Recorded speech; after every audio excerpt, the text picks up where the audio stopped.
আমরা এখন মামলা কপি আমরা পেয়েছি। আমরা তার বিরুদ্ধে একদিকে তো মানব পাচার, অন্যদিকে তার বিরুদ্ধে যে বাচ্চা শিশুদের উপরে যে হামলা এবং আত্মীয় স্বজন গেলে যে তাদের উপরে মারপিট এবং বিভিন্ন জায়গাগুলিতে উনি যে টর্চার সেল বানিয়েছেন সব কিছুই তার মামলার মধ্যে আসবে। কয়েক কোটি টাকার তথ্য এর মধ্যে এবং সে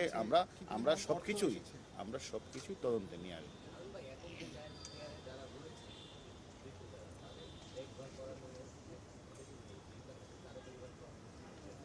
সেখানে আমরা তো সেখানে এটারও খোঁজখবর নিচ্ছি, সে তার কাজটা কি, সেখানে তার কোনো, সে তো আর এগুলি দেখভাল করার কথা না, সেখানে তার লোকজন আছে কি না, অ্যাকচুয়ালি এখন স্বাভাবিকভাবে চলবে এবং তার কাছে আমরা জিজ্ঞাসাবাদ করব এটা আসলে তার বিরুদ্ধে যে ভয়ানক তথ্য আসছে তাকে সেই সব কিছুটা আমরা তদন্ত করে যদি মনে হয় যে সকল অভিযোগগুলি এসেছে, মামলায় যে আলামতগুলি আছে সেগুলি তার বিরুদ্ধে সুস্পষ্ট অভিযোগ নেই, তো সেক্ষেত্রে আমরা আইনগত প্রক্রিয়া যা করে সেটাই করব। ধন্যবাদ।